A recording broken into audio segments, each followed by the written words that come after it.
আগে বড় একটু খাইতাম, আম টুকাইতাম দেখছে ওই ইয়ার সময় বৃষ্টি বাদলের ঝড়ের সময়। আর এখন সৌদি আরবে এসে খেজুর টুকাইতেছি, মানে খুব অনুভূতি ভালো লাগতেছে, মনে হচ্ছে আরেক বাংলাদেশে আসছি।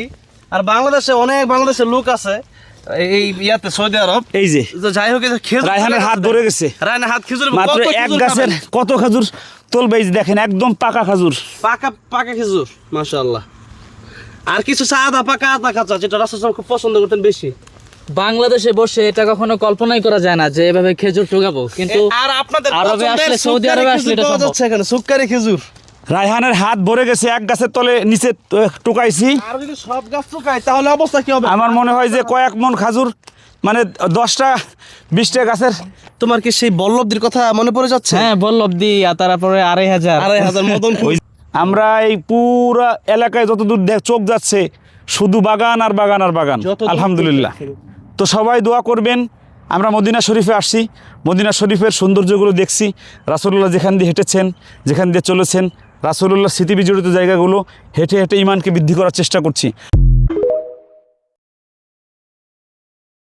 আগে বড় একটু খাইতাম, আম টুকাইতাম দেখছে ওই ইয়ার সময় বৃষ্টি বাদলের ঝড়ের সময়।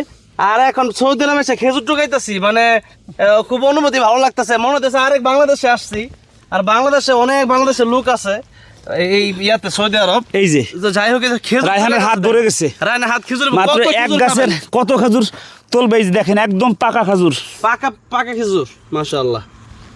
আর কিছু সাদা পাকা আদা কাঁচা, যেটা রাসূল খুব পছন্দ করতেন বেশি। বাংলাদেশে বসে এটা কখনো কল্পনাই করা যায় না যে এভাবে খেজুর টুকাবো, কিন্তু আর আপনাদের আরবে আসলে, সৌদি আরবে আসলে এটা সম্ভব। এখানে সুক্কারি খেজুর। রায়হানের হাত ভরে গেছে, এক গাছের তলে নিচে টুকাইছি। আর যদি সব গাছ টুকাই তাহলে অবস্থা কি হবে? আমার মনে হয় যে কয়েক মন খাজুর, মানে 10টা 20টা গাছের। তোমার কি সেই বল্লভদির কথা মনে পড়ে যাচ্ছে? হ্যাঁ, বল্লভদি, আর তারপরে 2500 মদন ফুল। আমরা এই পুরা এলাকায় যতদূর চোখ যাচ্ছে শুধু বাগান আর বাগান আর বাগান, আলহামদুলিল্লাহ।